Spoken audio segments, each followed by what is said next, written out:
Morning students, हम sets कर रहे थे और लास्ट लेक्चर में हमने एक्सरसाइज कंप्लीट की थी।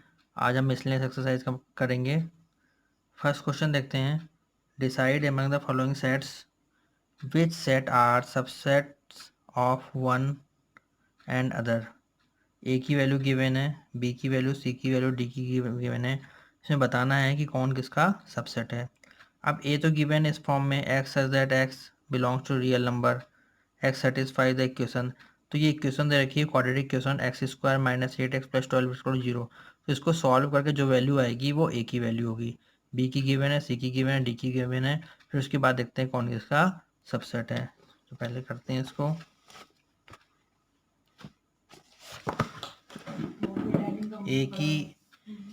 ए की वैल्यू है ये, यहाँ पे दिया है x square minus 8x plus 12 equal to 0। ये वैल्यू दे रखी है, तो इसको हम सॉल्व कर लेते हैं। X square minus 8x plus 12 इसके फैक्टर कर देंगे तो हो जाएगा यहाँ पे x square minus 6x minus 2x plus 12 equal to 0। X को माना जाएगा x minus 6 minus 2 x minus 6 equal to 0, x minus 6 और एक्स माइनस 2। तो यहाँ से x की वैल्यू 6 और 2 आ गई, दो वैल्यू आ गई हैं। तो यहाँ ए की वैल्यू हम लिख देंगे 2,6, बी की वैल्यू गिवन है 2, 4, 6, सी की वैल्यू गिवन है 2, 4, 6, 8 डॉट डॉट डॉट और डी की वैल्यू गिवन है ओनली 6। अब देखेंगे कौन किसका सबसेट है। आपको देखने से आइडिया लग गया होगा। ए के सारे एलिमेंट जो है बी में बिलोंग कर रहे हैं। 2,6 इसमें है, 2,6 इसमें भी है। तो यहाँ से क्या आ जाएगा, एक हम लिख देते हैं clearly every element of A is in B. और देखते हैं 2,6 किस में है, सी में भी है एंड सी। इसका मतलब क्या होगा, ए सबसेट बी होगा और ए सबसेट सी होगा। ए बी में भी बिलोंग कर रहा है और सी में कर रहा है। अब बी को देखते हैं 246 बी सी में बिलोंग कर रहा है। तो यहाँ पे ऐसे लिखेंगे कि every element of B is in C, therefore B जो है सी का सबसेट है। अब डी को देखते हैं, सबसे बड़ा तो सी हुआ इसमें और फिर छोटा डी हुआ। डी में एलिमेंट 6 है, 6 इसमें भी बिलोंग कर रहा है, इसमें भी कर रहा है और इसमें भी कर रहा है। यहाँ पे लिखेंगे clearly every element of D is in A B and D, therefore D belongs to, D is a subset of A, D is a subset of B और D is a subset of C। D जो है तीनों का subset होगा। Second question देखते हैं। इसमें given है in each of the following determine whether the statement is true and false. बताना है if it is true prove it, if it is false give an example. बताना है इसमें ट्रू है फॉल्स है, अगर ट्रू है तो प्रूफ करना है, फॉल्स है तो उसका एग्जाम्पल देना है। फर्स्ट पार्ट दे रखा है कि x बिलोंग कर रहा है ए में, ए बिलोंग कर रहा है बी में, तो x बिलोंग करेगा बी में। चलिए इसको देखते हैं। अब यहाँ पे दे रखा है कि x जो है बिलोंग कर रहा है ए में, तो इसका मतलब हमें यहाँ से क्या समझ में आ रहा है कि x एक एलिमेंट है ए का और ए जो है बिलोंग कर रहा बी में। तो जो पूरा का पूरा जो ए होगा वो बी का एलिमेंट होगा। तो इस केस में जो यहाँ पे x होगा वो b में भी बिलोंग करेगा। तो यहाँ पे कैसा ट्रू होगा फॉल्स होगा देख लेंगे हम कि लेट, अगर हम a की वैल्यू को सपोज कर लेते हैं कि ये a है, क्योंकि यहाँ पे एक सेट है तो इसे हमें करली ब्रैकेट में लिखना पड़ेगा। तो ये हमने a सपोज कर लिया, लेकिन हमें यहाँ पे ये भी दे रखा है कि जो a है, जो हमने a सपोज कर रखा है वो पूरा का पूरा b में बिलोंग कर रहा है। इसका मतलब हम b क्या सपोज करना पड़ेगा, b हमें ये तो एलिमेंट लेना ही पड़ेगा, इसको इस टाइप से लिखना ही पड़ेगा और एक एलिमेंट हमको दूसरा कोई सा और भी ले सकते हैं। यहाँ पे डबल ब्रैकेट क्यों लगाया, क्योंकि पूरा का पूरा एज अ एलिमेंट की तरह यूज़ किया गया है बी में, इसलिए ऐसा हुआ। अब यहाँ पे क्या है, अब यहाँ पे कह रहा है कि जो x है वो क्या b में x एलिमेंट जो है क्या b में बिलोंग कर रहा है कि नहीं कर रहा है, तो हमें देखना पड़ेगा। तो यहाँ पे हमें फिर सकते हैं this implies that 2 belongs to a, 2 एक एलिमेंट है वो a को बिलोंग कर रहा है, एंड यहाँ पे जो a है, a जो है वो b को बिलोंग कर रहा है। देखने पे लग रहा है 2 एक एलिमेंट है a को बिलोंग कर रहा है, और a जो है b को बिलोंग कर रहा है, तो पूरा का पूरा b के अंदर आ रहा है, इसका मतलब b को बिलोंग कर रहा है। तो क्या जो एलिमेंट हमने b2 है वो क्या b को बिलोंग कर रहा है, वो नहीं कर रहा है, बट 2 जो है does not belong to b, क्योंकि 2 एक एलिमेंट है। तो यहाँ पे ये हमने कर्ली ब्रैकेट में लिखा है, इसका मतलब 2 क्या है, ये इस फॉर्म में ही आना चाहिए। अगर यहाँ पे 2 इस फॉर्म में आता है तभी बिलोंग करता है, ये सिंगल 2 नहीं है, तो इसलिए बी में बिलोंग नहीं करेगा। 3 बिलोंग कर सकता है लेकिन ये नहीं करेगा, तो इसलिए क्या हो गया, ये फॉल्स हो गया। तो यहाँ पे लास्ट में लिख सकते हैं so x belongs to a and a belongs to b। ऐसा कोई ज़रूरी नहीं है, नीड नॉट बी,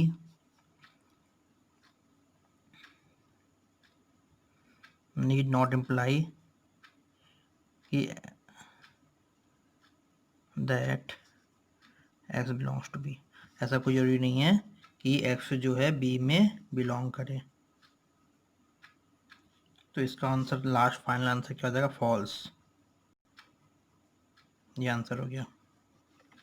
सेकंड देखते हैं, इसमें दिया है कि a जो है सबसेट है b का, ए सबसेट बी का एक सबसेट है, जहाँ पे हम सपोज कर लेंगे लेट ए इक्वल टू कुछ भी ले सकते हैं, हमने सपोज 2 ले लिया। अब b जो है सी में बिलोंग कर रहा है, तो मतलब b जो है इसका एलिमेंट है। तो मैं यहाँ पे जो हम ये सपोज करेंगे b की वैल्यू वो क्या होगी, इसको एलिमेंट बनाना पड़ेगा। इसको एलिमेंट बनाने के लिए, नहीं एक मिनट, a जो है b को बिलोंग कर रहा है, हाँ तो ठीक है, ए बिलो को बिलोंग कर रहा है, सीधे ले सकते हैं हम, 2,3 ले लेते हैं। ए जो है बी का सबसेट है, क्योंकि ए के सारे ए का एलिमेंट 2 है, वो बी में भी आ रहा है, तो ए बी का सबसेट है, ठीक है। अब इसके आगे क्या कह रहा है कि बी जो है ये पूरा का पूरा वो सी में बिलोंग करना चाहिए। अब हम सी क्या लेना पड़ेगा, इसको एलिमेंट की तरह यूज़ करना पड़ेगा। ये पूरा का पूरा ऐसे ही आएगा 2,3, क्योंकि ये एज ए एलिमेंट की तरह यूज़ कर रहे हैं, और एक हम कोई और दूसरा नंबर भी ले सकते हैं इस हिसाब से। ये कंडीशन सेटिस्फाइड हो गई। अब हमें देखना है कि जो ए है यानी 2 है वो सी में बिलोंग कर रहा है, नहीं कर रहा है, क्योंकि सिंगल यहाँ पे 2 अकेला है ही नहीं है। तो यहाँ पे लिख देंगे A is a subset of B and B belongs to C, but A जो है does not belong to C.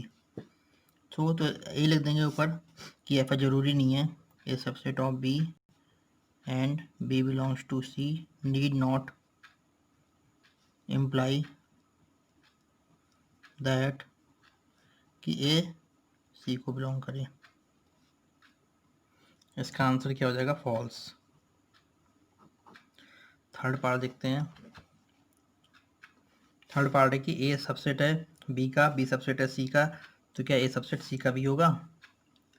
तो यहाँ पे a ले लेते हैं कुछ भी, लेट a सबसेट b है, इसका मतलब क्या हो गया, एक एलिमेंट ले लेते हैं, एक एलिमेंट 1 है जो a को बिलोंग कर रहा है, ठीक है। Then if A subset of B है, इसका मतलब क्या है कि 1 जो है बी को भी बिलोंग करेगा, and if B subset of C है, इसका मतलब जो 1 है वो सी को भी बिलोंग करेगा। इसका मतलब क्या हो गया, 1 belongs to A, this imply that 1 belongs to C. अब बताइए ट्रू हो गया, फॉल्स हो गया, ट्रू हो गया ये, हैंस देयरफॉर ए ये subset of C, so if A ये subset of B B A subset of C, then A A subset of C. दोबारा देख लीजिए, ए कोई एलिमेंट है, ए को बिलोंग कर रहा है, तो ए सबसेट ऑफ बी है, ये है, कोई एक एलिमेंट ए में है, यहाँ कंडीशन रखी ए सबसेट ऑफ बी है, तो एक एलिमेंट बी को बिलोंग करेगा। बी सबसेट ऑफ सी है, तो वो वन एलिमेंट जो होगा वो सी में बिलोंग करेगा। इसका मतलब क्या है, वन ए को भी बिलोंग, वन ए को बिलोंग कर रहा है, वन सी को भी बिलोंग कर रहा है, तो इसका मतलब क्या होगा, ए सबसेट ऑफ सी हो गया, क्योंकि वन ए को बिलोंग कर रहा है और वन सी को भी गल बिलोंग कर रहा है। इसका मतलब क्या हुआ कि ए जो है सी का सबसेट है। So if A subset of B subset of C, then A subset of C. ये क्या हो गया आंसर, इसका आंसर क्या हो जाएगा, ट्रू हो जाएगा। फोर्थ पार्ट देखते हैं, if A does not subset of B, B does not subset of C, तो A does not subset of C. ये तो इसे देखिए क्या लग रहा है, ये तो फॉल्स ही होगा। क्यों, तो एग्जाम्पल दे देते हैं, ए को इसी वैल्यू ले लेते हैं, 1 2 ले लेते हैं, ए बी का सबसेट नहीं है तो बी हमें कुछ और लेना पड़ेगा, 2 3 ले लेते हैं, और सी इसका सबसेट नहीं है, कुछ और ले लेते हैं, यहाँ पे 1 2 4 ले लेते हैं इस हिसाब से। अब यहाँ पे क्या है, ए जो है बी का सबसेट है, नहीं है, क्योंकि 1 2 है, यहाँ पे ओनली 2 है, और बी है सबसेट ऑफ सी, वो भी नहीं है, क्योंकि 2 3 है, यहाँ पे ओनली 2 है। तो बट अब क्या कह रहा है कि ए जो है सब बी का सबसेट नहीं है, दिखाई दे रहा है हमें, बी सी का सबसेट नहीं है, 2 3 है, यहाँ पे नहीं है, तो ये कह रहा है कि ए जो है सी का सबसेट नहीं होगा। ए जो है, देखिए यहाँ पे ए 1 2 है, यहाँ पे 1 2 है, तो इसका मतलब ए सी का सबसेट हो सकता है, लेकिन क्वेश्चन कह रहा है नहीं होगा, इसका मतलब क्या हो गया, फॉल्स। तो यहाँ पे हमने लिख दिया A does not, A is not subset of B, B is not subset होगा, बिलोंग नहीं होगा, B is not subset of C, ऐसे लिख दीजिए, but A is subset of C. इस कंडीशन के अलावा इस कंडीशन में, इस एग्जाम्पल में ए सबसेट ऑफ सी हो रहा है ये, तो इसलिए हमारा स्टेटमेंट जो है फॉल्स हो जाएगा। यहाँ पे लिखते हैं A does not subset of B, B is not subset of C, need not, ऐसा कंपल्सरी नहीं होगा, ही होगा, need not imply that A subset नहीं होगा, ऐसा ज़रूरी नहीं है, तो ये आंसर फॉल्स हो गया, कभी कभी ऐसा हो भी सकता है। फिफ्थ देखते हैं, एक्स बिलोंग्स टू ए है, तो एक्स बिलोंग्स टू ए का मतलब क्या हुआ, हमें कोई एक एलिमेंट ले लेते हैं, ए 1 2, ये क्या है, एलिमेंट है, एक एलिमेंट यहाँ पे है, वो ए को बिलोंग कर रहा है, लेकिन ए जो है वो बी का सबसेट नहीं है, तो बी हमें इससे थोड़ा सा डिफरेंट लेना पड़ेगा, कुछ भी ले सकते हैं, 2 3 4 5 ले सकते हैं। अब यहाँ पे देखते हैं, एक्स एक एलिमेंट है, ए में बिलोंग कर रहा है, सपोज 1 है, ए में बिलोंग कर रहा है, तो इसका और क्या हो जाएगा, ये कह रहा है कि एक्स बी में बिलोंग करेगा, तो कोई ज़रूरी नहीं है, नहीं कर रहा है बी बिलोंग, तो यहाँ से यही समझ में आता है क्लियरली 1 एक एलिमेंट है, ए को बिलोंग कर रहा है, एंड ए जो है बी का सबसेट भी नहीं है, लेकिन जो है 1 जो है वो बी को बिलोंग नहीं कर रहा है।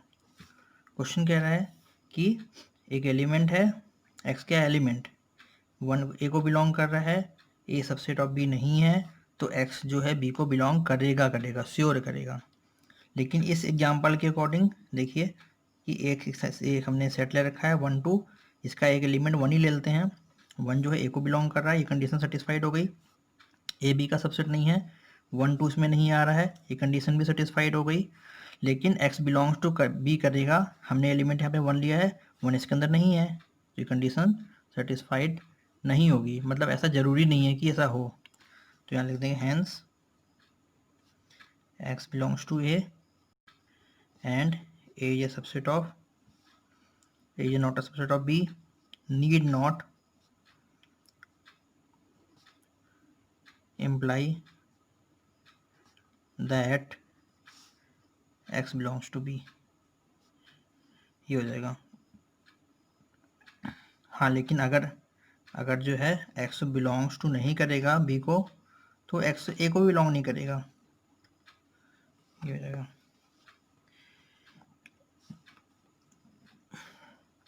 नेक्स्ट देखते हैं, if area subset of B, तो इस वाले का रिजल्ट क्या है, फॉल्स। इसमें है कि एरिया सबसेट ऑफ बी और एक्स जो एलिमेंट है वो बी में बिलोंग नहीं कर रहा है, तो एक्स एलिमेंट जो है ए को भी बिलोंग नहीं करेगा। तो यहाँ पे लिख सकते हैं let area subset of B then X belongs to A. अगर सीधी सी बात है कि ए सबसेट ऑफ बी है तो एक्स बिलोंग्स टू ए करेगा, तो एक्स बिलोंग्स टू बी भी करना पड़ेगा, तो एक्स बिलोंग्स टू बी। और उसका उल्टा एंड इफ एक्स जो बिलोंग नहीं करेगा बी को, तो एक्स ए को भी बिलोंग नहीं करेगा, सीधी सी बात है बस। तो यानी कि ये ट्रू हो गया। सीधे कह रहा है कि ए सबसेट ऑफ बी है, एक्स एलिमेंट है, बी को बिलोंग नहीं कर रहा है, तो एक्स ए को बिलोंग नहीं करेगा। तो दो कंडीशन बनती है कि ए सबसेट ऑफ बी है, एक्स एलिमेंट ए को बिलोंग करेगा तो बी को भी करेगा, और एक्स बी को भी नहीं करेगा तो ए को भी नहीं करेगा, तो इसका मतलब कंडीशन ट्रू हो गई। थर्ड क्वेश्चन देखते हैं, let A B and C be sets such that A union B is equal to A union C and A intersection B is equal to A intersection C so that B is equal to C। इसको चल करते हैं, क्या given है, A union B equal to A union C। पहले union वाला ही ले लेते हैं फिर इंटरसेक्शन वाला लेंगे। A union B equal to A union C है, दोनों साइड हम क्या करते हैं, इंटरसेक्शन C कर देते हैं, इधर भी ये कर दिया हमने। अब A union C intersection C की वैल्यू क्या होती है, ये C के इक्वल होती है हमेशा, याद रखिएगा, ये वैल्यू C होती है, साइड में आप लिख भी सकते हैं, A union C intersection C equal to C होता है। इसको आप वेरीफाई कराना चाहें तो करा भी सकते हैं। ये देखिए, जैसे आपको समझ में नहीं आ रहा है ऐसे क्यों होता है, सपोज ए क्या है, ए एलिमेंट है 1 2 3 और C एक एलिमेंट है ओनली 3। पहले हमने A यूनियन C निकाला, A यूनियन C में क्या आ जाएगा 1 2 3 आ जाएगा, ठीक है। अब इसका हमें C के साथ इंटरसेक्शन निकालना है, किसके साथ निकालना है, C के साथ। तो इसका और इसका इंटरसेक्शन क्या होगा, कॉमन एलिमेंट क्या होगा, ओनली 3 होगा, इसलिए A union C intersection C हमेशा C के इक्वल होता है। इसके वैल्यू में C लिख दिया, यहाँ से क्या आ जाएगा। अब यहाँ से कि मल्टीप्लाई कैसे करते हैं, मल्टीप्लाइजेशन करते हैं नॉर्मल, ब्रैकेट के बाहर हुए एलिमेंट होता था अंदर मल्टीप्लाई करते थे, सेम है सेट की भी करते हैं। यहाँ C बाहर है, ब्रैकेट का A यूनियन B है, तो A इंटरसेक्शन C फिर यूनियन B इंटरसेक्शन C ऐसे करते हैं। A यहाँ बाहर ऐसे इंटरसेक्शन है तो A इंटरसेक्शन C एक साथ आ जाएगा, फिर ये वाला यूनियन B इंटरसेक्शन C ऐसा कर देते हैं। अब देखिए यहाँ पे A यूनियन B जो है, A इंटरसेक्शन C आ गया। हमें क्वेश्चन में चीज़ और गिवन है कि A इंटरसेक्शन C जो है वो A इंटरसेक्शन B के इक्वल है, ये चीज़ हमें गिवन है। तो यहाँ पे वैल्यू पुट कर देंगे, A इंटरसेक्शन C के प्लेस पे A intersection B union B intersection C equal to C, ये हो गया। इसे फर्स्ट इक्वेशन ले लेते हैं, यहाँ पे साइड में आप लिख दीजिएगा जो चीज़ गिवन है, A intersection C equal to A intersection B। अब दोबारा से हम दोनों को यूनियन लेके स्टार्ट किया था हमने, अब इंटरसेक्शन लेके स्टार्ट करेंगे अगेन।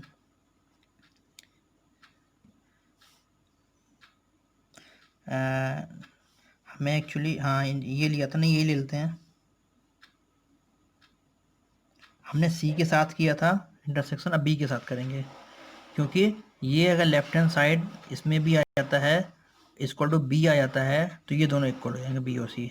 तो एक बार B के साथ करते हैं, A union B intersection B equal to A union C intersection B, ये कर देते हैं। अब ये देखिए यहाँ पे सेम ही कंडीशन बन गया, A union B intersection B क्या आएगा, बी। अभी बताया था मैंने आपको, सी के साथ जैसे किया था वैसे बी के साथ भी होगा।